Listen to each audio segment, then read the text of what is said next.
deny us that technology. We want to have the right to self-determination towards our future. We want to be independent. Don't interfere in us. If you don't give us spare parts for civilian aircraft, what is the expectation that you'd give us fuel for nuclear development for peaceful purposes? For 30 years, we've faced these problems for over $5 billion to the Germans and then to the Russians, but we haven't gotten anything. And the words have not been completed. It is our right. We want our right. No, we don't want anything beyond the law, nothing less than what international law. We are a peaceful, loving nation. We love all nations.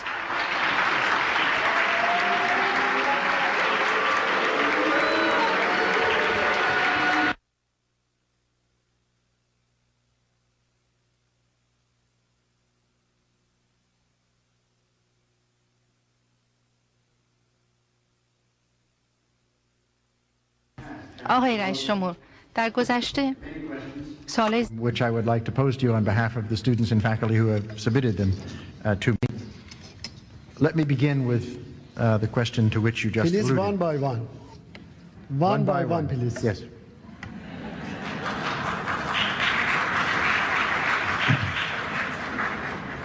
The first question is, do you or your government seek the destruction of the state of Israel as a Jewish state?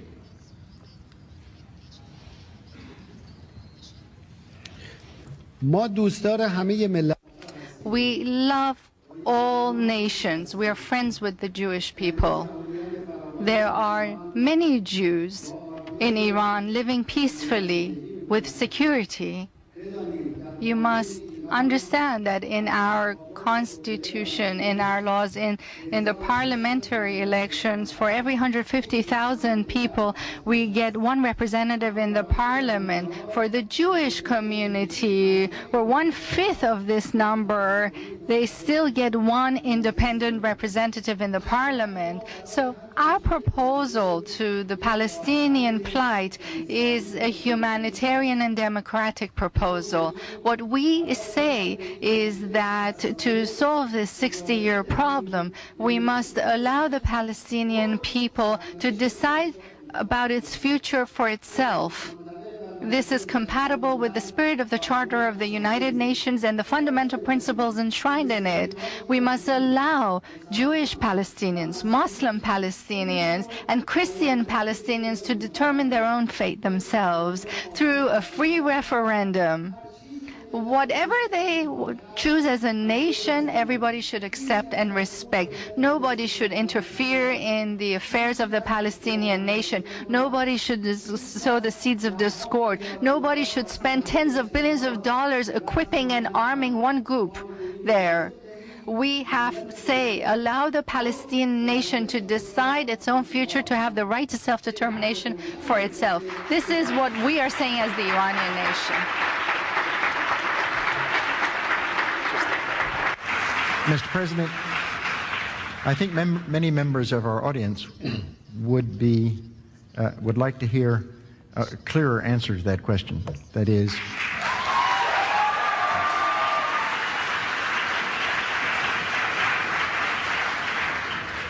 the question is, do you or your government seek the destruction of the state of Israel as a Jewish state? And I think you could answer that question with a single word, either yes or no.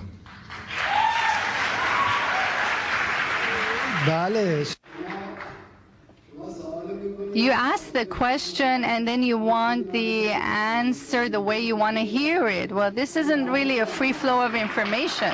I'm just telling you what my position is. I'm asking you, is the Palestinian issue not an international issue of prominence or not? Please tell me, yes or no.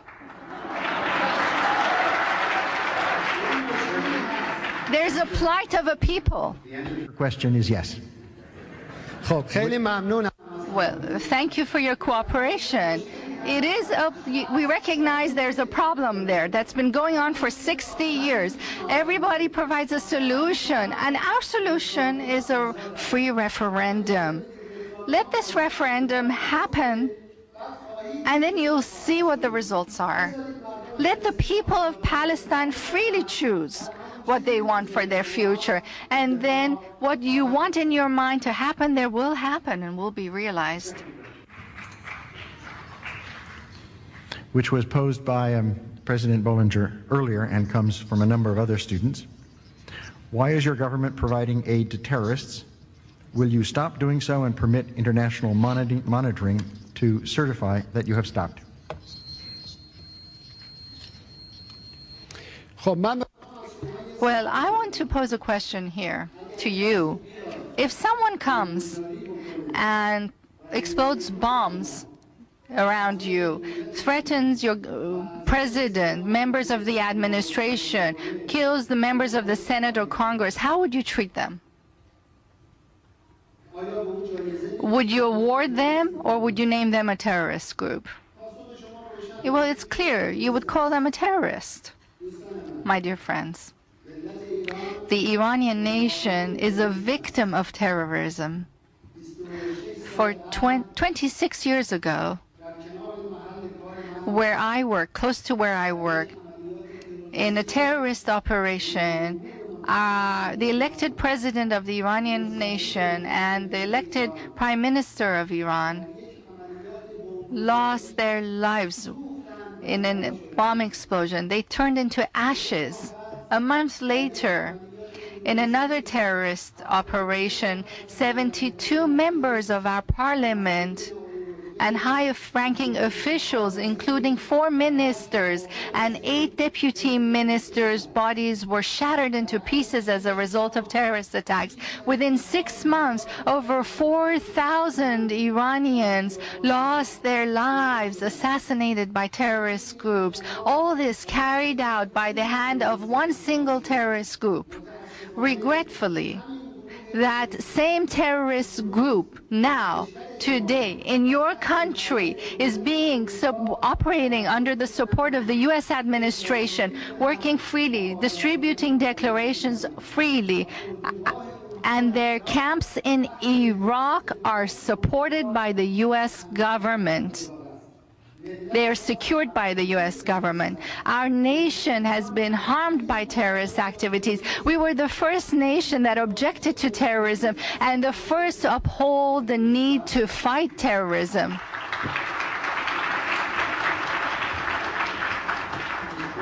A number of people have asked.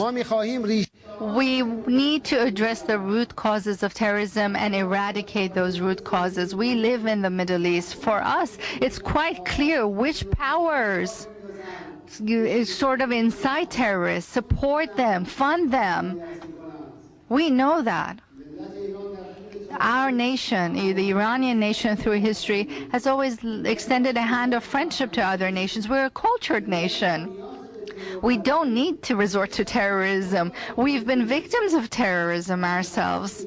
And it's regrettable that people who argue they're fighting terrorism, instead of supporting the Iranian people and nation, instead of fighting the terrorists that are attacking them, they're supporting the terrorists. And then turn the fingers to us. This is most regrettable. A further set of questions challenge your view of the Holocaust. Since the evidence that this occurred in Europe in the 1940s as a result of the actions of the German Nazi government, since those facts are well documented, why are you calling for additional research? There seems to be no purpose in doing so other than to question whether the Holocaust actually occurred as an historical fact. Can you explain why you believe more research is needed into the facts of what is incontrovertible? Thank you very much for your question. I'm an academic, and you are as well. Can you argue that researching a phenomenon is finished forever done?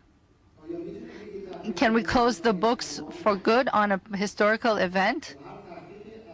There are different perspectives that come to light after every research is done. Why should we stop research at all? Why should we start the progress of science and knowledge? You shouldn't ask me why I'm asking questions. You should ask yourselves why you think that that's questionable. Why do you want to stop the progress of science and research? Do you ever take what's known as absolute in physics? We had principles in mathematics that were granted to be absolute in mathematics for over 800 years. But new science has gotten rid of those absolutism, come forward other different logics of looking at mathematics, and sort of turned the way we look at it as a science altogether after 800 years. So we must allow researchers, scholars to investigate into everything, every phenomenon, God, universe, human beings, history, and civilization.